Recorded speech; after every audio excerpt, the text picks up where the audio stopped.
धन्यवाद सर। आपने विधि से संबंधित जो हम लोगों के मन में जिज्ञासाएं पनपा करती थी उसका समाधान आपने बहुत ही सरल ढंग से बताया। आप लोगों के भी मन में ये इच्छाएं होती होंगी कि इसमें क्या होना चाहिए, इसकी व्यवस्था कहाँ है। आज सर ने इतना सटीक ढंग से उदाहरण के साथ समझाया कि आप लोगों को भी अच्छे से समझ में आ गया होगा कि ऐसे परिस्थिति में हमें क्या करना चाहिए। इसलिए एक बार हम पुनः सर को बहुत बहुत धन्यवाद देते हैं।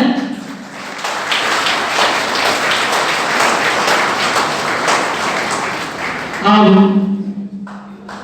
अगली कड़ी के अंतर्गत हम डॉक्टर राजू मांझी जी से निवेदन करते हैं कि आप आए और अपने वक्तव्य से हम सभी लोगों को लाभान्वित करें। Doctor Raju Manjhi.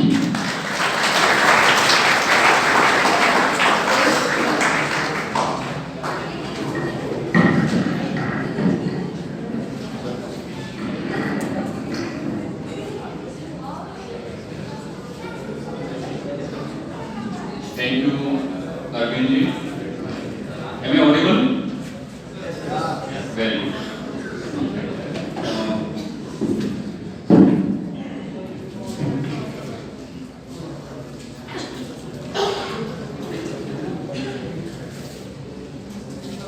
Dr. Abhishek Singh, the director of this institution, it is instituted by or constituted by or it is regulated by, we know that by Dr. Abhishek Singh itself, and we know him from the beginning when we were students at Law School HU. So we are very familiar from that time. So he is very laborious and very studious, you can say, as considered this subject. So thank you, Abhishek ji, for giving me this opportunity to share my experience with the new entrants. As he mentioned that maximum, the majority of the first year students. So I talk on the basis of that. Dr. Kesinanda Sharma ji, other faculty members sitting on the dais, and their students. I will speak very general things, and don't worry that I will use the Hindi also, don't worry about it. Let me begin.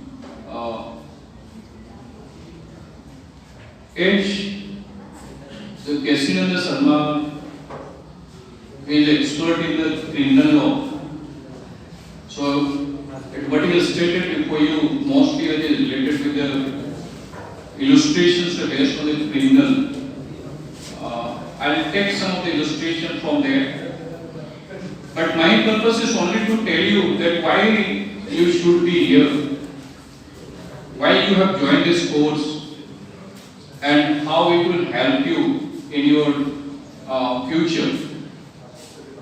As well as it is very important, as a law student, you have taken extra burden. I don't know that why you have chosen this profession.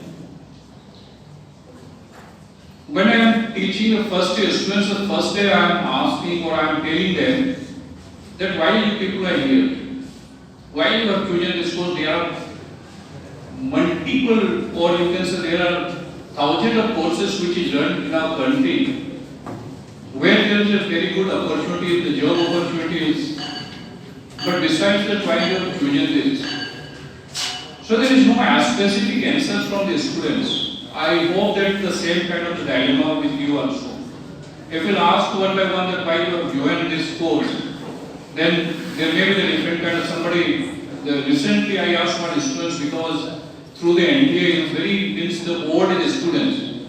So I met him because he is senior to me, but he is my student. So I asked him that why you have joined this course.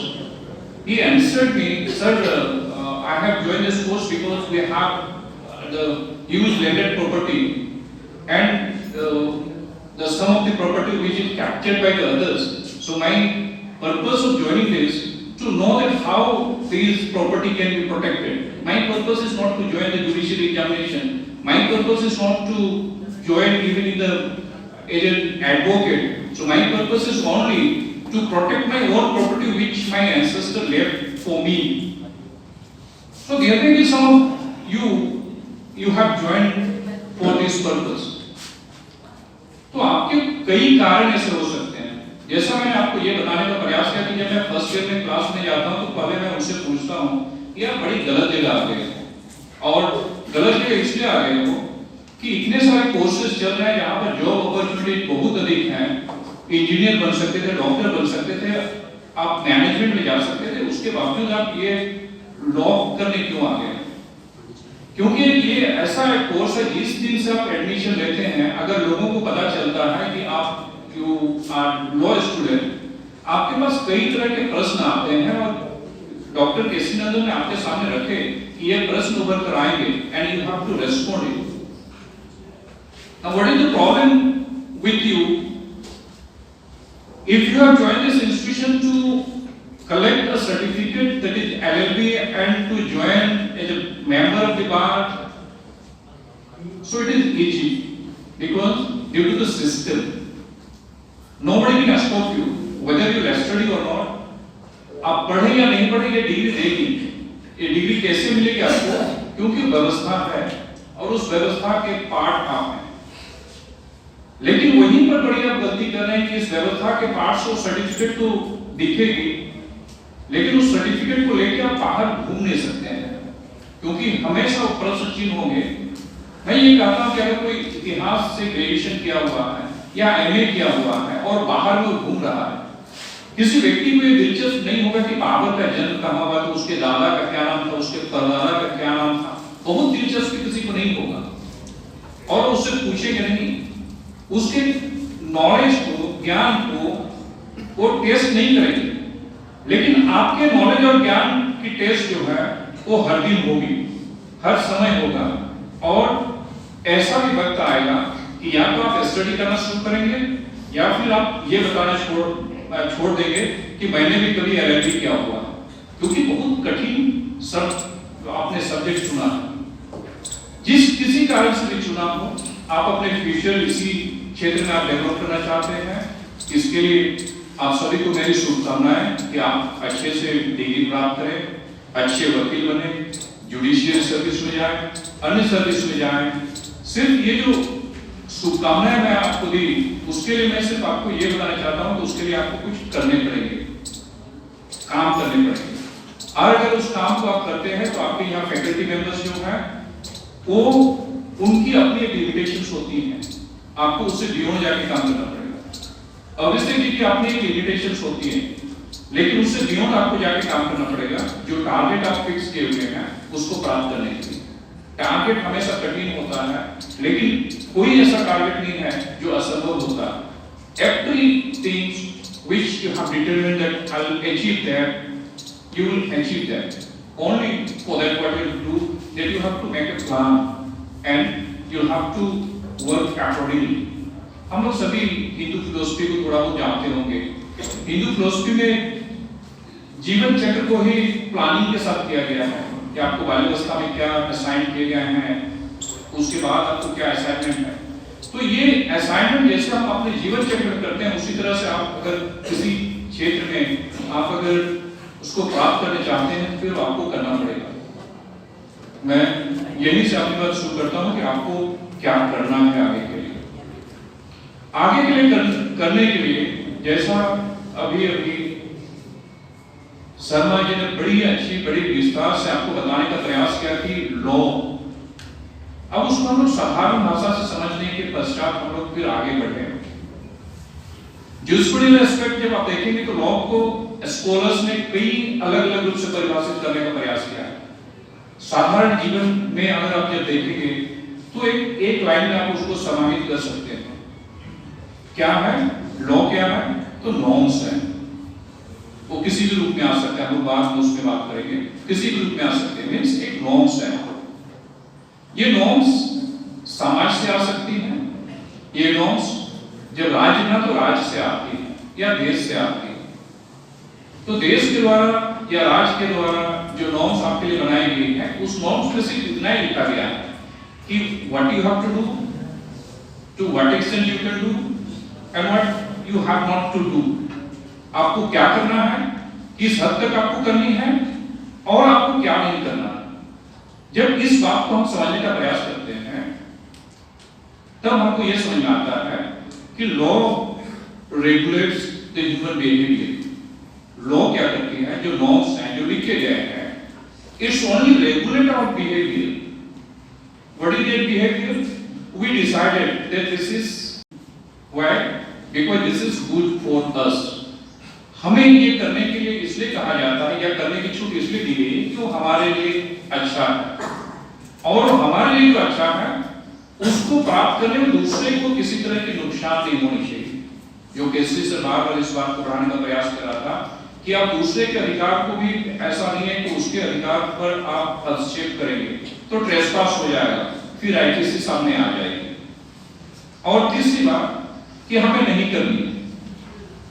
जब हमें नहीं करनी है तो वो restrictions हो गया, और अगर उसके बाद हम करते हैं तब ऑस्टिन कहता है कि तब तो सैंक्शन है। और ये सैंक्शन कैसे आएगी? तब हमने स्टेट को ये पावर दे दिया, हमने स्टेट को समर्पित कर दिया अपने आप को कि what you will decide we will obey it. यही तो स्टेट की, जब हम देखते हैं कि स्टेट के साथ जब हमारा रिलेशन है तो हमने स्टेट को क्या कर दिया, we surrender to the state. And when you surrender to the state will think that what is good and what is bad. We will not decide.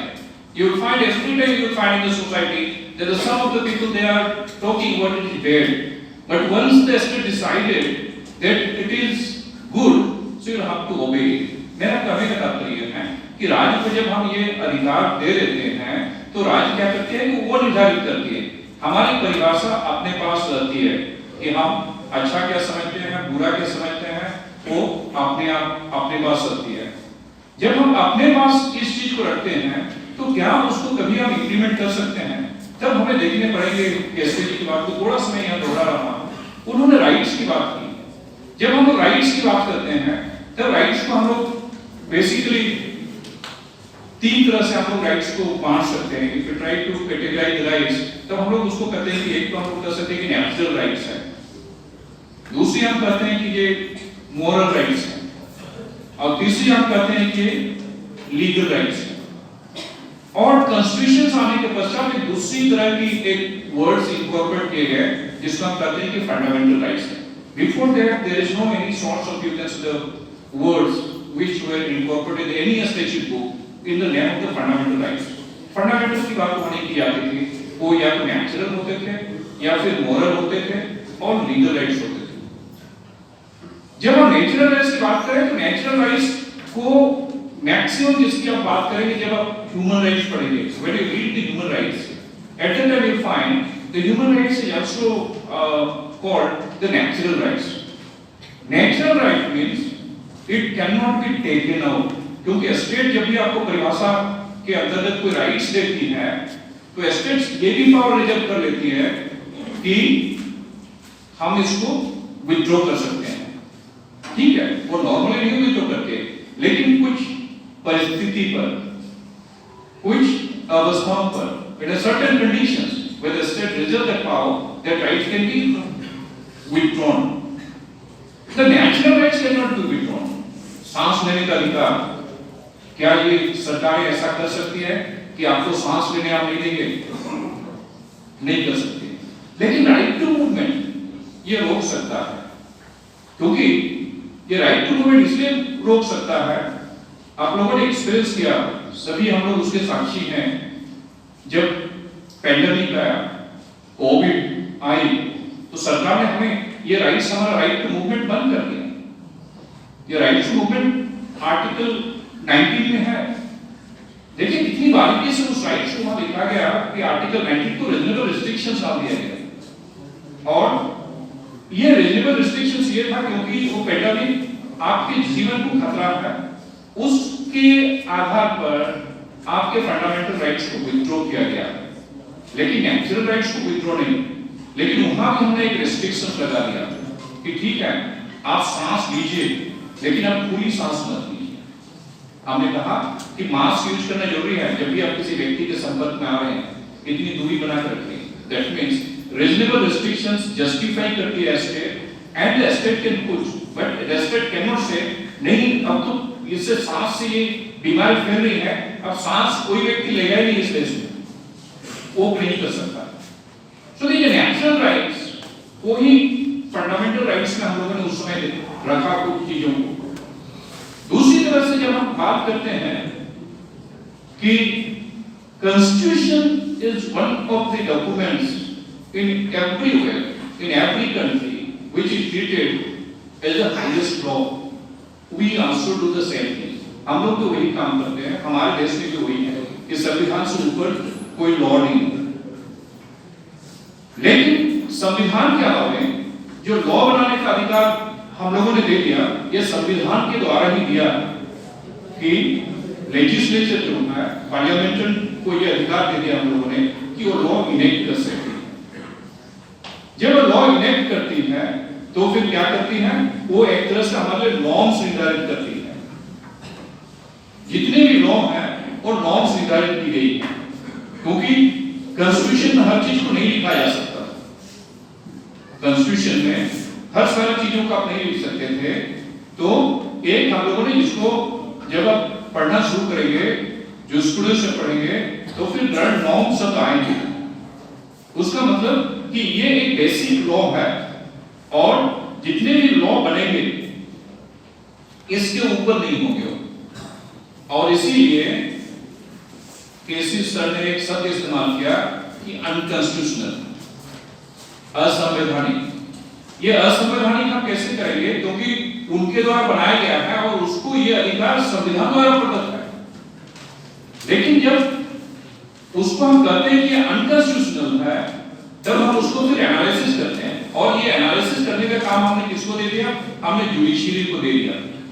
और जुडिशियरी की स्थापना कैसे होती है, वो भी संविधान के द्वारा ही स्थापना होती है। हमने उसको ये अधिकार दे दिया कि कोई भी इनेक्टमेंट जो लेजिस्लेशन होंगे उसको आप इंटरप्रेट कर सकते हैं, और उसको ये कहा गया कि आप कॉन्स्टिट्यूशन के प्रोटेक्टर हैं। अब कॉन्स्टिट्यूशन के प्रोटेक्टर कैसे हो सकते हैं, कॉन्स्टिट्यूशन गार्डियन कैसे हो सकते हैं, कि जब तक वो संविधान के मूलभूत चीजों को नहीं संरक्षित करता है। तो मूलभूत चीजों को संरक्षण करने के लिए हमारे संविधान इतना लचीला है, इतना फ्लेक्सिबल है। आप देख रहे होंगे कि संविधान को 105 बार अमेंड किया गया, लेकिन संविधान को जब भी अमेंड किया गया तो जुडिशियरी सामने आता है, और कई ऐसे मामले आप जब कॉन्स्टिट्यूशन लॉ में पढ़ेंगे तो आप गोरखनाथ की केस पढ़ेंगे, केशवनाथ भारती की केस पढ़ेंगे, उसमें हर समय ये किया गया कि ये अधिकार तो है आपको, लेकिन ये अधिकार नहीं है कि आप उसके बेसिक स्ट्रक्चर को ही चेंज कर दें। ऐसा नहीं हो सकता कि ये मनुष्य जो है, मनुष्य की एक आकृति हमने बनाया है और कोई चित्रकार एक उसमें अलग ये बना दे कि उसमें एक घोड़ा बना दे और वो कहे कि हम अथॉरिटी हैं, ये कल से ये आदमी है, किसी को हम आदमी मानेंगे।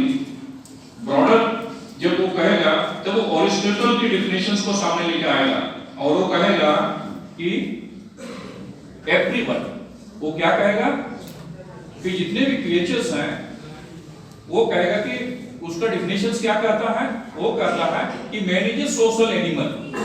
तो कहता है कि घोड़ा भी एनिमल है, तो ये एनिमल क्यों नहीं हुआ? तो कहता है कि वो एनिमल तो है but is not a social animal. Social जैसे शब्द आता है तो सोशल का मतलब ही होता है रेस्ट्रिक्शंस। सोशल का मतलब होता है रेस्ट्रिक्शंस, और रेस्ट्रिक्शंस का मतलब ही होता है लॉ।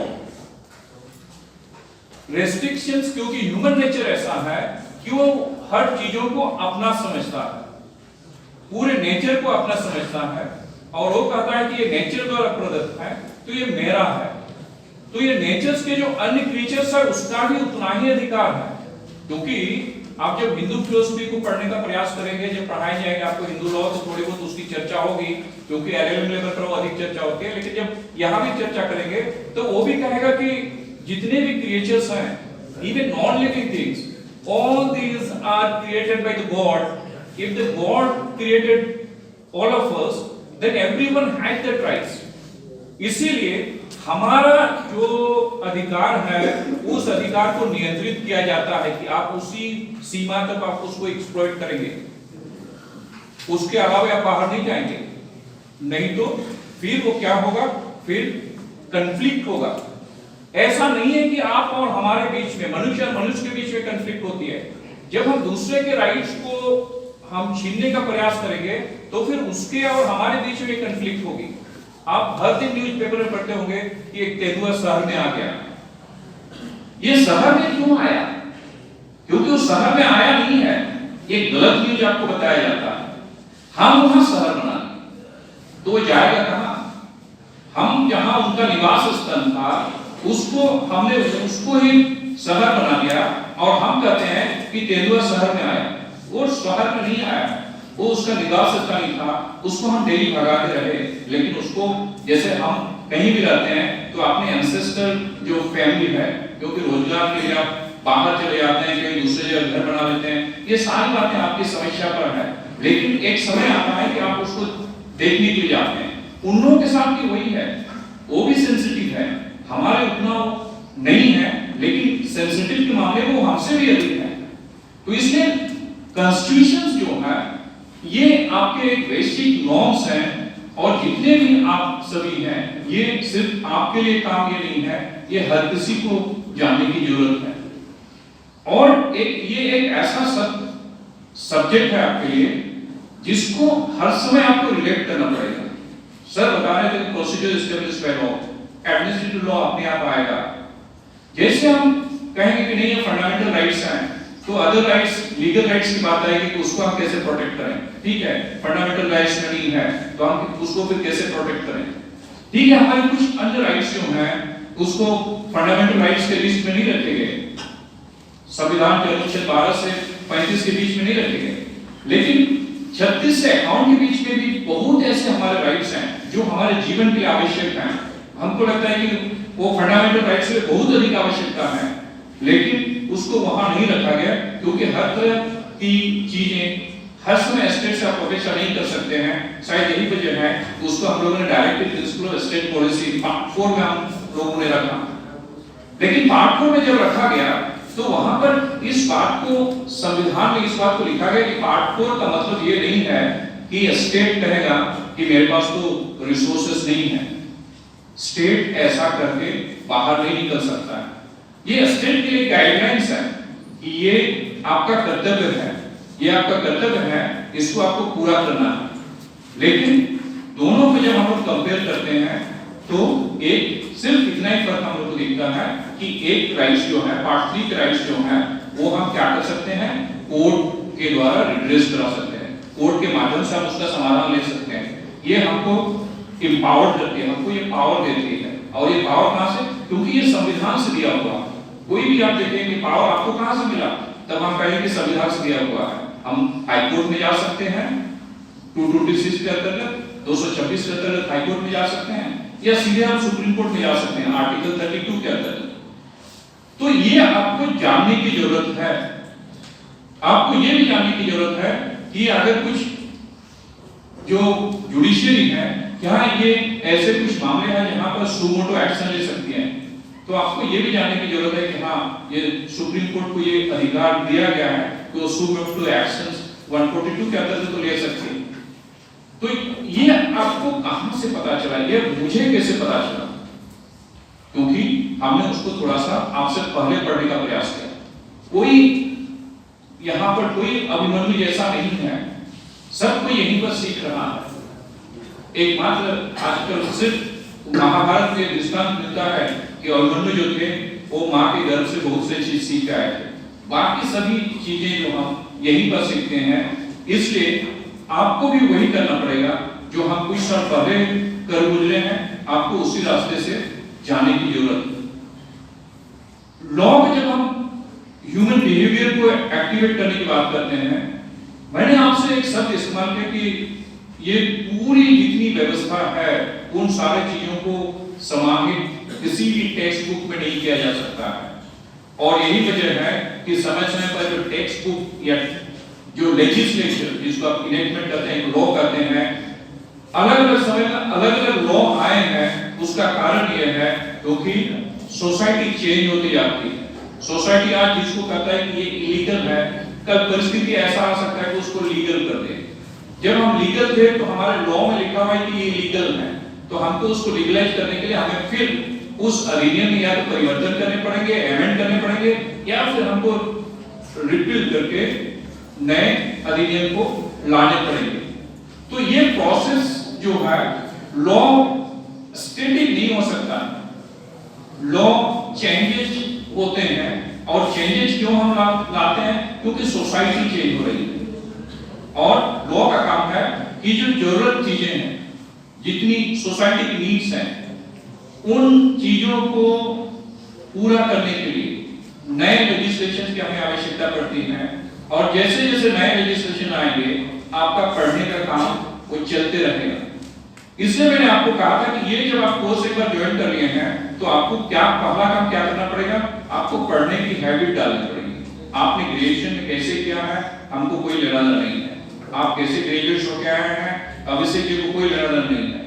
अभिषेक जी को यहाँ चाहिए कि अगर आपको अपने जीवन में इस प्रोफेशंस को अगर उपयोगी बनाना चाहते हैं, तो पहली काम तो यह है कि आपको पढ़ने की आदत करनी पड़ेगी।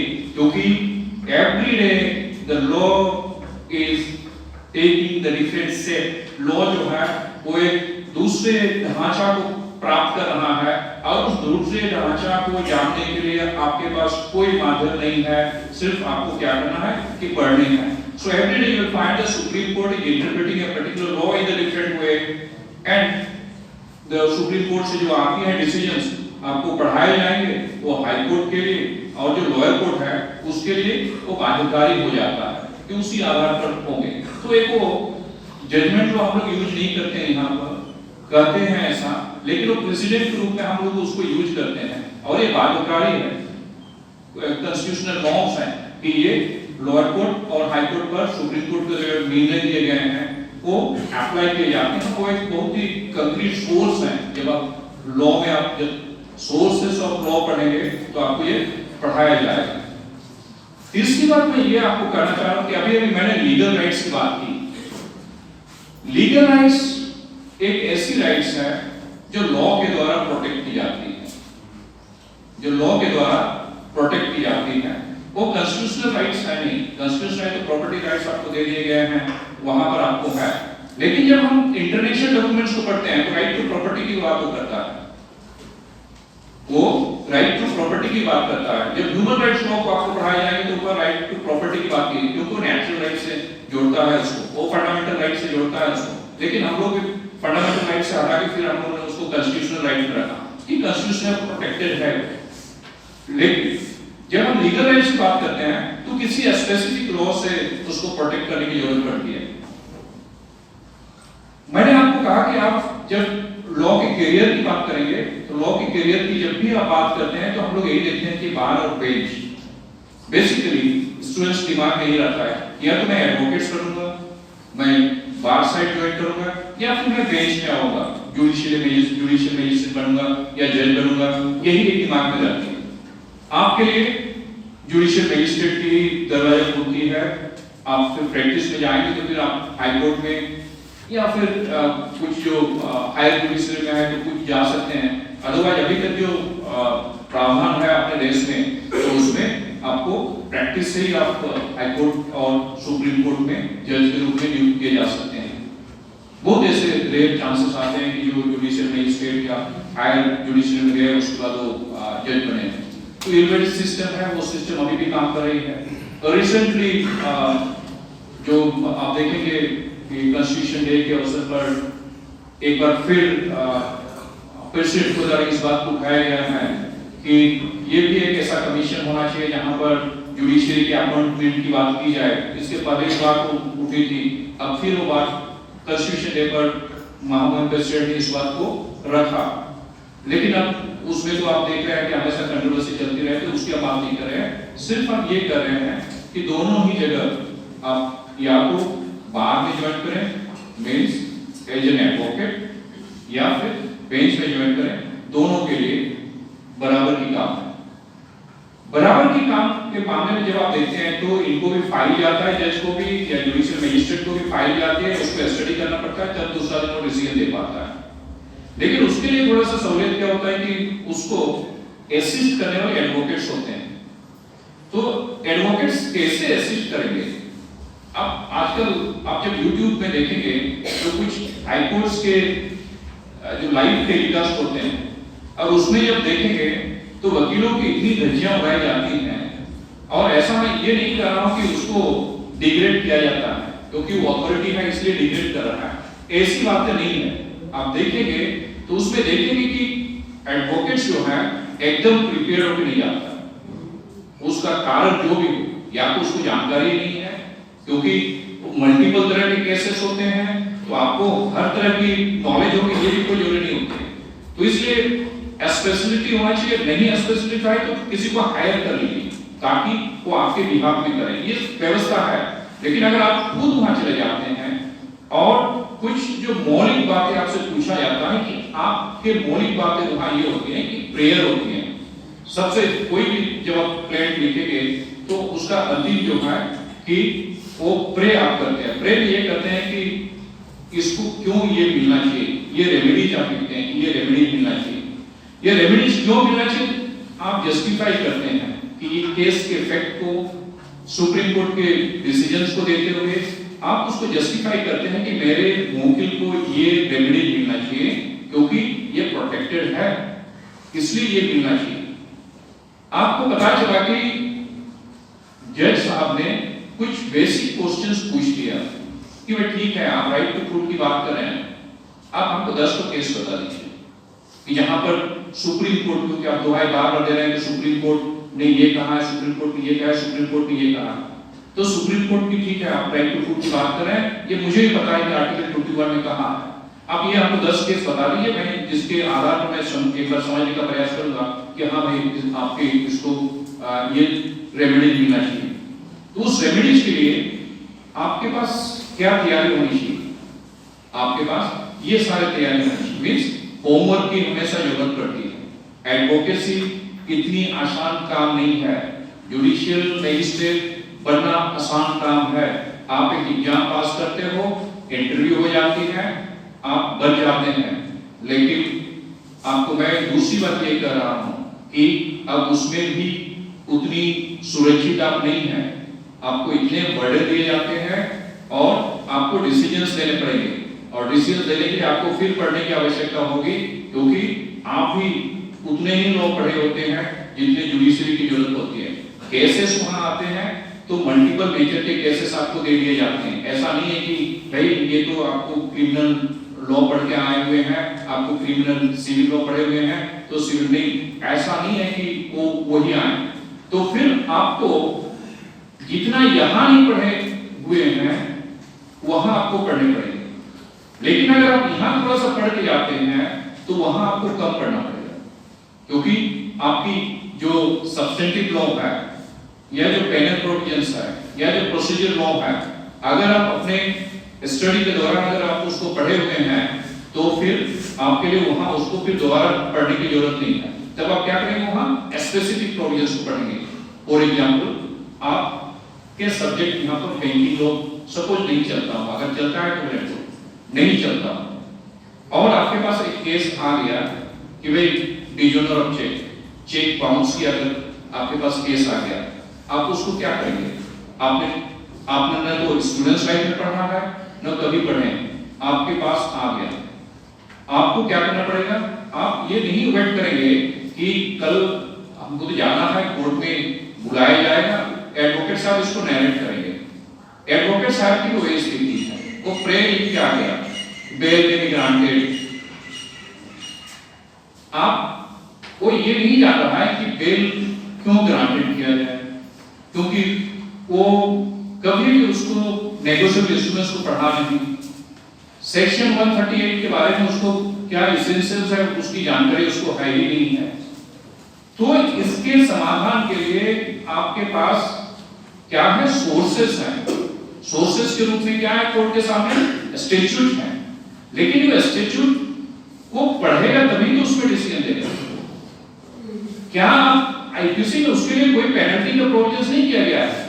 अगर चेक बाउंस की बात होगी, जब तक आप उसमें 420 नहीं लगाएंगे, और जब 420 आप उसमें लगाएंगे तो फिर 138 एक साथ नहीं चल सकता है, क्योंकि स्टैट्यूट कहता है कि दोनों एक साथ नहीं चलेंगे। या तो आप फर्जरी का केस लगाइए या फिर आप डिजोनर ऑफ चेक। जब डिजोनर ऑफ या बाउंसिंग ऑफ चेक 138 की जब जाएंगे तो कोर्ट में एस्टैब्लिश आपको करना पड़ेगा कि इसका दायित्व तो है। ऐसा नहीं है कि चेक बाउंस हो गया है तो वो लागू हो जाएगा, क्योंकि वो एसेंशियल्स उसमें लिखे गए हैं कि 138 के क्या आवश्यक है। तो उसमें पहला यह है कि जो चेक बाउंस हुई है वो लायबिलिटी है। तो आप भी अपने क्लाइंट को कभी ऐसा मत कीजिए, कोई आया चेक बाउंस हो गया है, वो अपने मित्र को एक चेक दे दिया था कि भाई ले जाओ, लेकिन मित्र के साथ कुछ इनिमिटी उनका ये है और वो खोज रहा था कि कभी आपको मिले तो आप इसको फंसाएंगे। तो पता चला कि वो चेक दे दिया और बाउंस हो गया और कोर्ट में चला जाता है बाकी प्रोसेस को पूरा करते हुए। जब वो चला जाता है तो कोर्ट के सामने यही है, पहला आपको एस्टैब्लिश करना पड़ेगा कि ये चेक जो दिया गया था ये किसके लिए दिया गया था, किसी दायित्व को पूरा करने के लिए दिया गया था। फ्रेंडशिप का दायित्व पूरा करना मेरे लिए नहीं है, कोई जरूरी नहीं है। तो कैसे कि हमने उससे लिया हुआ था, वो मुझे 2000 रुपया हमने उधार लिया हुआ था, उसको चुकता करने के लिए चेक मैंने दिया था। वो पार्सली हो सकता है, आप 5000 के चेक दिए होंगे कि ठीक है मैं 2000 अपना है और 3000 मैं आपको दे दे रहा हूं, आपका काम हो जाए। तो ऐसा उसमें आप ये नहीं कर सकते कि नहीं मेरा राइट तो 2000 का बनता था, 5000 का चेक काटा इसलिए चेक बाउंस हो गया, ये नहीं चल सकता। मेरा कहने का तात्पर्य है कि अनगिनत लेजिस्लेशंस है, अनगिनत लेजिस्लेशंस होने के कारण ये है कि अलग-अलग समय में सोसाइटी में अलग-अलग चीजें आई हैं जो वर्तमान समस्या को, जो प्रेजेंट नीड को है, वर्तमान आवश्यकता को पूरा करने के लिए हमें उसकी आवश्यकता पड़ी तो हमें नए लेजिस्लेशन की जरूरत पड़ी। लीगल राइट्स में सबसे इस समय जो आप लोगों के लिए आवश्यक है, मैंने ये लास्ट वर्ड पूछा था कि यहाँ इंटेलेक्चुअल प्रॉपर्टी राइट्स की बात की जाती है, आपके सब्जेक्ट्स को चलते हैं। मैं हमेशा स्टूडेंट्स को ये मैं कहता हूं कि आपके जो दरवाजे हैं, ठीक है आपका एक ऑब्जेक्टिव होगा कि हमको जुडिशियल मजिस्ट्रेट बनना है, आपका एक ये ऑब्जेक्टिव होगा कि हमको प्रैक्टिस में जाना है। आप सोचेंगे आपको लोकल प्रैक्टिस करना है तो वहां इंटेलेक्चुअल प्रॉपर्टी राइट्स की क्या काम होगी।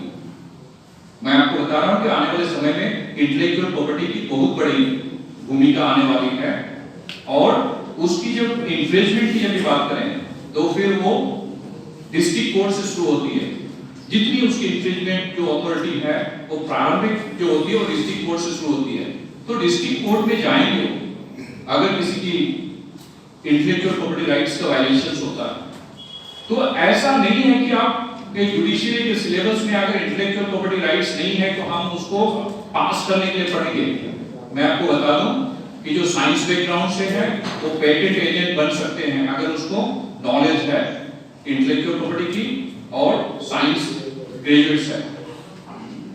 एग्जामिनर जो ट्रेडमार्क एग्जामिनर हो या अन्य जो एग्जामिनर की बात की जाती है वो पेटेंट ऑफिस में आपकी आवश्यकता होती है, वो ऑफिसर्स के रूप में आपको नियुक्त किए जाते हैं। तो अगर आप देखेंगे कि जुडिशियल मजिस्ट्रेट हम नहीं बन पाए तो निराश होने की कोई जरूरत नहीं है। ये एक ऐसा सब्जेक्ट को आपने चुना है कि ठीक है इसमें आपको एक्स्ट्रा बर्डन आपको लगेगा शुरुआती दौर पर, क्योंकि इतने सब्जेक्ट हैं, इतने पढ़ने पड़ेंगे। बाकी जगह तो इतना नहीं है, 2 सब्जेक्ट पढ़ लो भाई काम खत्म हो गया। हिस्ट्री ऑनर्स ले लिए तो बस जो फर्स्ट ईयर में जो था थर्ड ईयर में वही है, कुछ नई चीजें नहीं है। यहाँ आपको हर ईयर जो है अन्य सब्जेक्ट पढ़ने पड़ते हैं और उसका कारण यह है कि ब्रॉडर एरिया है, आपको पूरी चीजें यहाँ भी नहीं पढ़ाई जाएंगी। तो आपको जब सोसाइटी के नीड के लिए उनके आवश्यकताओं को पूरा करने के लिए जब आप एज एन एडवोकेट गए हुए हैं तो आप अगर वहां जाके कहेंगे कि नहीं मैं तो सिर्फ सिर्फ ये केस देखता हूँ, बाकी मुझे पता नहीं है क्या है आपका। कोई मान लीजिए कि उनके ज्योग्राफिकल इंडिकेशंस का मामला था, वो अगर आपके पास चला आया और वो कहे कि देखिए उन्होंने मेरा राइट्स को वायलेट किया, आप कहेंगे यार ये तो हम क्या आपके अधिकार को संरक्षण करेंगे, आपको कोई पढ़ाई नहीं है, ज्योग्राफिकल इंडिकेशन तो तुम्हारे मुंह से आप पहली बार सुन रहे हैं, ये होता क्या है। तो ये समाधान नहीं है आपके लिए। एज एन एडवोकेट आपको समाज में उसको सहायता करना है। तो कब सहायता कर सकते हैं, जब आपको उसके बारे में नॉलेज हो। तो आपको इस समय जो है वो कन्फाइन अगर आप करेंगे तो फिर आप समाज में सर्वाइवल नहीं कर सकते हैं। एक कॉमन व्यक्ति की मल्टीपल चीजों में वो इन्वॉल्व है और उसकी मल्टीपल चीजें की आवश्यकता पड़ सकती है। तो आपको जितने इंटेलेक्चुअल प्रॉपर्टी राइट्स हैं, वो कॉपीराइट्स को, वो पेटेंट को, ज्योग्राफिकल इंडिकेशंस की बात हो, फार्मर्स राइट्स की बात हो या बायोडायवर्सिटी की बात हो, ये सारी जो राइट्स की हम बात कर रहे हैं, डिजाइन की बात हो, semiconductor integrated circuit layout design की बात हो, ये सारी राइट्स जो है ये लीगल राइट्स प्रोटेक्टेड है। और लीगल राइट्स कब प्रोटेक्शंस होंगे, जब उस अधिनियम के अंतर्गत जो प्रावधानित किया गया है उन प्रावधानों को आप पूरा करते हैं, तभी होगा। जितने भी इंटेलेक्चुअल प्रॉपर्टी राइट्स एक्ट हैं, each and every intellectual property rights one section is there, and that section is talking about prohibition of certain things which is not registerable under this act. उसमें यही कहा गया है कि ये प्रतिबंधित है। प्रतिबंधित है कहने का मतलब है कि उसमें क्वालिफिकेशंस दे दिए गए हैं। आपके राइट्स तभी प्रोटेक्ट किए जाएंगे जब आपके द्वारा जो आप कर रहे हैं कि ये मेरा क्रिएशन है। इंटेलेक्चुअल का मतलब आप कहते हैं कि मेरे माइंड का क्रिएशन है, उसको प्रोटेक्ट करना है। जो आप ये क्लेम कर रहे हैं कि ये मेरा क्रिएशन है, तो प्रोटेक्टेड नहीं होंगे। क्यों प्रोटेक्टेड नहीं होंगे? क्योंकि विधि करता है, वो लेजिस्लेशन करता है कि दीज आर प्रोहिबिटेड। आप वहां ये क्लेम नहीं कर सकते मेरा ये क्रिएशन है, वो भी मानता है कि ये आपका क्रिएशन है, लेकिन क्यों नहीं प्रोटेक्टेड होगा? तो रजिस्ट्रार के ऑफिस में जब आप ऐसे एप्लीकेशंस को डालेंगे तो कहेगा it is not protected by because it is prohibited under section 4। क्या है? तो कहेगा कि ओरिजिनल नहीं है, ये ओरिजिनल नहीं है। तो you have to prove, you have to qualify. There is the first criteria in any intellectual property rights which is talking about the original or new. दो शब्द कहीं भी आपको मिलेंगे कि ओरिजिनल होना चाहिए। जब नहीं होगा तो फिर उसकी प्रोटेक्शंस नहीं होगी। आप कहेंगे नहीं ये तो मेरा क्रिएशन है, इट इज क्रिएटेड बाय मी, ये प्रोटेक्शन होना चाहिए। एक कहता है कि ये आपके क्रिएशन को प्रोटेक्ट किया जाएगा, तब वो कहता है कि नहीं ये क्रिएशन को प्रोटेक्ट करेगा, लेकिन वो कह दिया है कि certain created things are not protected. तो उसी एक्ट में ये भी कहता है कि कुछ चीजें ऐसी हैं जिसको प्रतिबंधित किया गया है। तो वो जो वहां राइट्स जो प्रोटेक्ट किए गए हैं वो उसी अधिनियम के द्वारा प्रोटेक्टेड है। आपके पेटेंट के अधिकार को, आप अगर कोई चीज को इन्वेंट करते हैं तो उसकी राइट्स की प्रोटेक्शन कहां की गई है? उसी अधिनियम में की गई है। तो आपको उस अधिनियम के प्रावधानों को पढ़ने की आवश्यकता पड़ेगी। अगर आप कल को समाज में जाके अगर जज के रूप में भी काम करते हो, जुडिशियल मजिस्ट्रेट के रूप में काम करते हो या फिर एडवोकेट्स के रूप में काम करते हो, आपको उसके बारे में ज्ञान होना आवश्यक है। You must have knowledge about that if really if you wish to help the court और if you wish to help the society. या तो आप कोर्ट को हेल्प करना चाहते हैं या फिर आप सोसाइटी को हेल्प करना चाहते हैं कि जस्टिस को न्याय मिले, जो कॉन्स्टिट्यूशन का एकमात्र उद्देश्य है कि न्याय मिलना चाहिए। तो न्याय कैसे मिलेगा? तो जुडिशरी के माध्यम से मिलेगा। और जुडिशरी कैसे रेगुलेटेड होती है? तो जुडिशरी लॉ के द्वारा जो प्रदत्त है उसको रेगुलेट करती है। अंतिम बातें इस राइट्स की जब बात हम लोग कर रहे थे तो मैं उसमें एक चीज जोड़ दूं कि मॉरल राइट्स, ये एक बहुत ही कंट्रोवर्सी है, हर्टफुल कंट्रोवर्सी आपको पढ़ाए जाएंगे जहां पर इसकी बात की जाती है। लॉ मॉरल की डिबेट्स लंबी चलती है, यूजफुल जो भी आपको जो डिटेल्स है। लेकिन एक ये मॉरल राइट्स एक ऐसी राइट्स है जो किसी जगह लिखा हुआ नहीं होता। जब ये लिखा हुआ नहीं होगा तो हम इसको कैसे फॉलो करेंगे?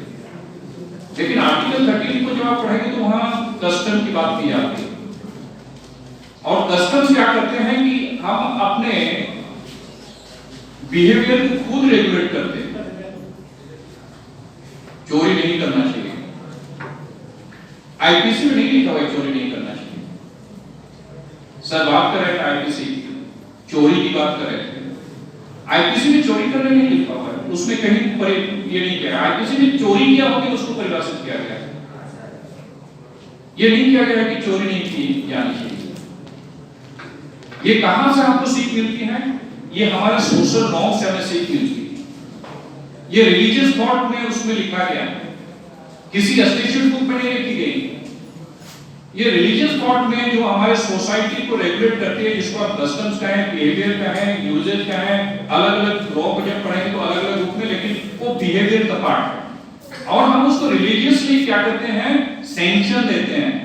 और कैसा सैंक्शन देते हैं? जिसको हम कभी विजुअलाइज नहीं किए। लेकिन वो जब कंटेंट का प्रतिफल की बात करते हैं कि ये उसका प्रतिफल है, कंसिडरेशन है, कुछ चीजें आपको मिलती हैं, उसी तरह से जब भी कोई बेड चीजें मिलती हैं, कोई खराब चीजें मिलती हैं, तब हम कहते हैं ये उसी का फल है क्योंकि आपने ये किया। जब आप किसी व्यक्ति को आप जब बात करेंगे, आपकी कोई चीज खो जाती है और किसी सज्जन आदमी से बात करेंगे तो वो ये भी कर सकता है कि देखो इसको भूल जाओ, जो हो गया सो हो गया, और थोड़े बहुत अगर उसको बात आगे बढ़ाएगा तो कहेगा कि कभी यार तुमने भी कुछ ऐसा किया होगा, उसी का प्रतिफल है ये। वो रिलेट करते हैं। और हिंदू फिलोसफी में तो इसको ये यहां तक रिलेट करते हैं कि ये तो पूर्व जन्म का कुछ है, क्योंकि हम लोग पुनर्जन्म पर बिलीव करते हैं। हिंदू फिलोसफी जब पढ़ेंगे तो पुनर्जन्म पर बिलीव करते हैं। तो पुनर्जन्म में कभी-कभी ये आदमी सोचता है कि हमने तो कोई ऐसा कर्म ही नहीं किया, हमने इस जन्म में कभी झूठ बोला ही नहीं, लेकिन मेरे साथ क्यों ऐसा हो गया? तब ये कहा जाता है कि हो सकता है कि ये आपके पूर्व जन्म का कुछ ऐसा कृत्य रहा हो, उसी का ये फल है। तो इस फिलॉसफी के साथ जब हम लॉ को रिलेट करना चाहते हैं तो सिर्फ हमको फिर इसी बात पर आकर देखना पड़ता है कि लॉ के अलावा भी कुछ ऐसे सोशल नॉर्म्स हैं जहां पर किसी लॉ में इसको लिखा नहीं गया है, लेकिन उसको पालन करना पड़ता है या पालन कराया जाता है, और उसके लिए कोनो का एस्केप नहीं आता। वो कैसे? हम उसको सेल्फ मानते हैं कि यह सेल्फ डिसिप्लिन होना चाहिए। हम मोरल राइट्स की जब हम बात करेंगे तब ये है कि किसी भी ओल्डर एज, जो ओल्ड एज है, उसके अपने बच्चे के प्रति कुछ राइट्स है क्या? एक बूढ़े व्यक्ति को अपने बच्चे के प्रति कुछ राइट्स है क्या? क्या राइट्स बताओ? हिंदी फिल्म का गाना है कि कुछ सूरज चंद्र ऐसे करके चलता है और लास्ट में वो गाना में यही कहता है कि तू बुढ़ापे का सहारा बनेगा।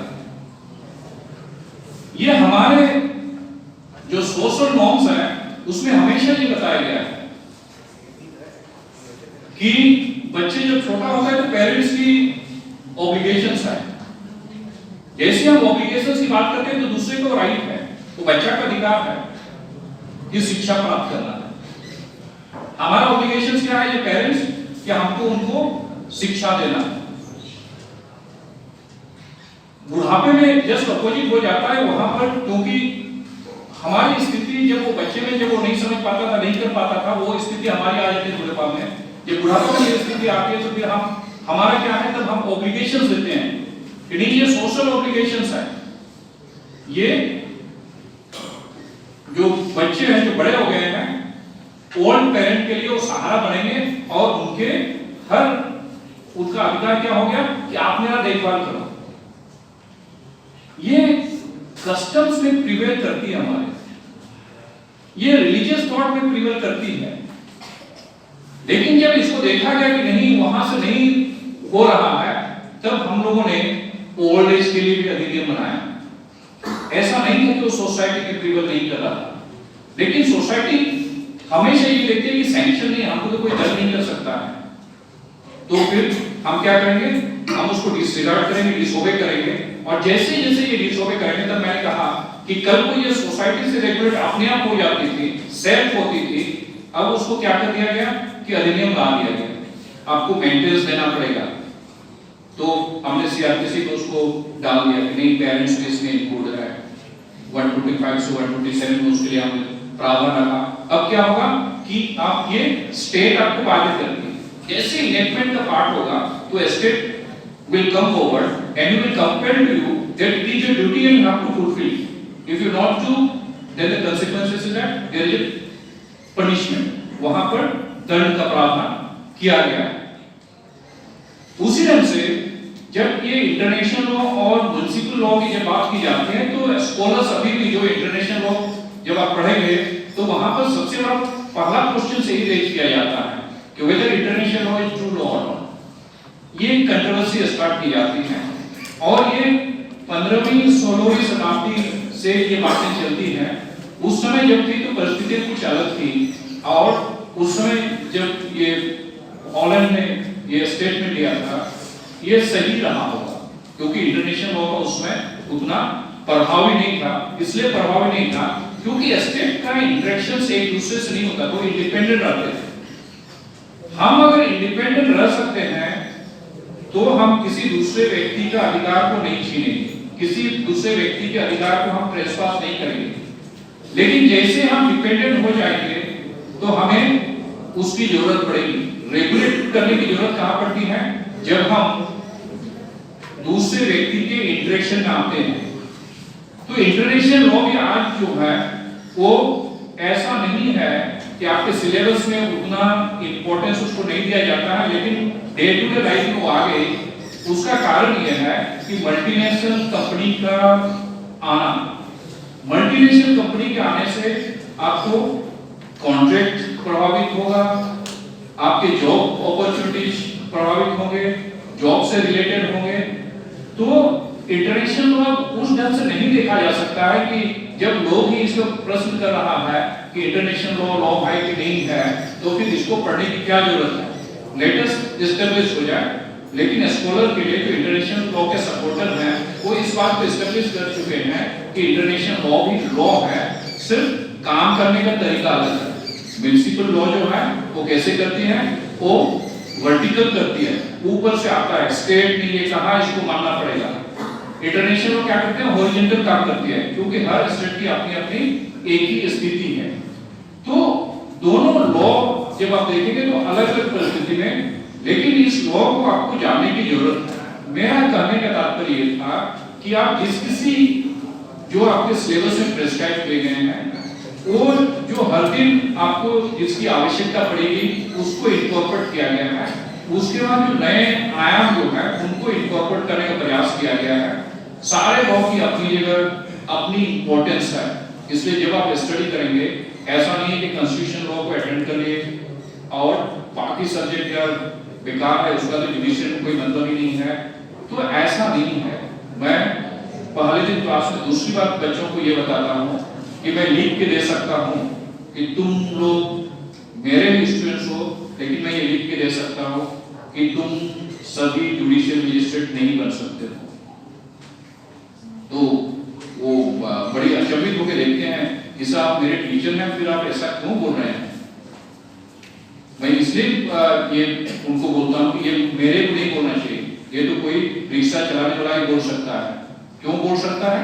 क्योंकि उतने पोस्ट नहीं होते हैं, लिमिटेड पोस्ट होते हैं और हम प्रत्येक साल लाखों लाख स्टूडेंट्स को प्रोड्यूस कर रहे हैं और पोस्ट कितना निकलती है, 100 निकल गया तो हम लोग सोचते हैं कि इस बार बहुत निकला।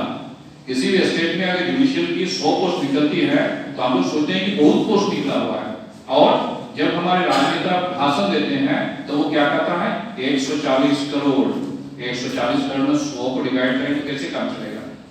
तो इसको समझने की जरूरत है। इसका तात्पर्य, मेरा कहने का तात्पर्य है कि आप कंपटीशन युग में आप जी रहे हैं और कंपटीशन युग में जब आप जी रहे हैं तो आपको बेस्ट होना पड़ेगा और बेस्ट होने के लिए कोई शॉर्टकट मेथड नहीं है।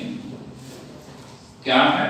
सिर्फ लेबर है, सिर्फ परिश्रम है और परिश्रम को थोड़ा सा सिस्टमेटिक आपके टीचर आपको बताएंगे कि ये सिस्टमेटिक ढंग से कैसे करना है, निरंतर स्टडी करना है, निरंतर आपको पढ़ना है। लॉ एक ऐसी चीज है जिसको आप यहाँ पर ये नहीं कर सकते हैं कि लॉ खत्म हो गए इसके बाद नहीं आएगा।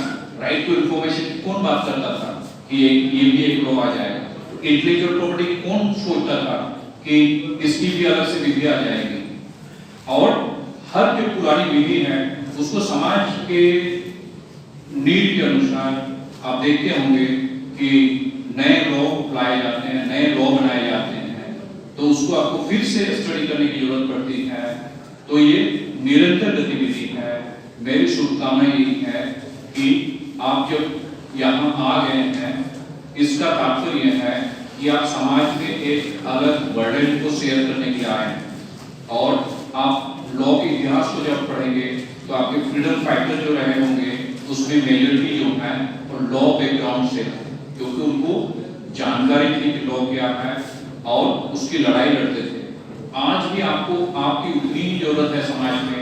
आज देखते हो कि अलग अलग तरह के कोर्स जो हैं उसको लॉ से जोड़ा जा रहा है। बीए एलएलबी जो है वो ग्रेजुएशन की जो डिग्री है आर्ट्स के साथ उसको दिया जा रहा है, कॉमर्स के साथ उसको दिया जा रहा है, मैनेजमेंट के साथ जोड़े गए हैं, इस समय मेडिसिन के साथ उसको जोड़ा जा रहा है। तो आपके आयाम विस्तार होते जा रहे हैं। जब ये आयाम जितना विस्तार होगा उतने आपके लिए टफ होंगे। करने का तात्पर्य है तो उतने नए लॉ आएंगे। हम लोग सिर्फ जूरिस्प्रूडेंस यहाँ ऐसे बात करते थे, अब हो गया कि मेडिकल जूरिस्प्रूडेंस क्या है। तो मेडिकल जूरिस्प्रूडेंस आपको पढ़ने की आवश्यकता पड़ेगी कि भाई मेडिकल जूरिस्प्रूडेंस, क्योंकि कोई मेडिकल केसेस आपके पास आएंगे तो मेडिकल जूरिस्प्रूडेंस अप्लाई किए बिना आप निष्कर्ष पर पहुंच ही नहीं सकते। तो आप लोगों को ये आप लोगों का इस विधि महाविद्यालय में स्वागत हो चुका है, आगमन आपका हो गया है। हम लोगों का सिर्फ यही काम होगा। अभिषेक जी जब भी हम लोग याद करेंगे, आज तो हम लोग सब्जेक्ट पर कुछ आए थे, अभिषेक जी जब भी हम लोग याद करेंगे आपके सेवा के लिए हम लोग हमेशा प्रस्तुत हैं, क्योंकि आप सभी हमारे देश के भावी क्या है, सब अगर हिंदी में कहें तो करता धरता है। आपको जैसा बनाया जाएगा हमारा समाज उसी ढंग से विकसित होगा, हमारा समाज उसी ढंग से बनेगा, वो लॉ बाइटिंग बनेगा, लॉ अवॉइडिंग बनेगा। ये डिपेंड करता है कि हम आपको कैसा बना पा रहे हैं। तो हमारी यहाँ भूमिका होगी, हम उसमें आपके साथ हैं, लेकिन आपकी यहाँ भूमिका होगी उसमें आपको आगे रहने की जरूरत है। मैं आपको सिर्फ अंतिम शब्द ये कहता हूँ कि देने वाले से लेने वाले का ही अधिकार होता है, और देने वाला मानी को देना चाहता है, आप अगर उसका ग्रहण नहीं करेंगे तो बेकार हो जाएगा।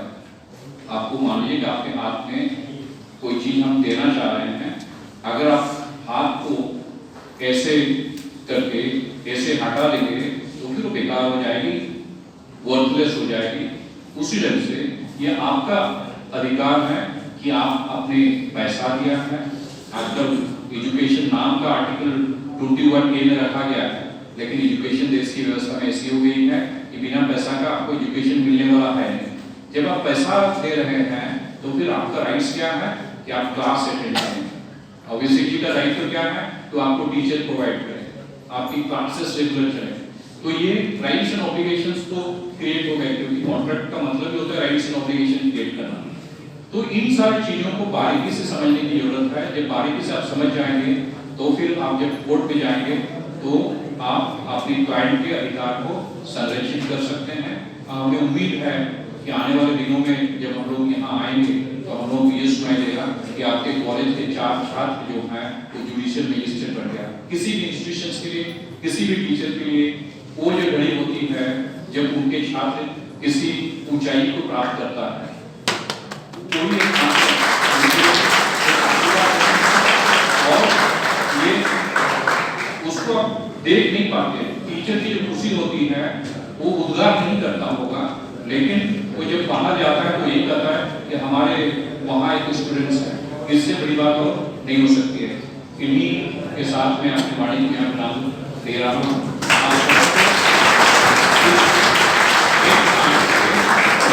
शुभकामनाएं, और मेरी शुभकामना यह है कि आप अगर जो भी टारगेट आप बना रहे हैं, अगर आप प्लानिंग के साथ उसमें आगे बढ़ेंगे तो आपको कोई नहीं रोक सकता है, कोई ऐसा बाधा नहीं आएगी जो आप उसको प्राप्त नहीं कर सकते। जय हिंद, जय भारत।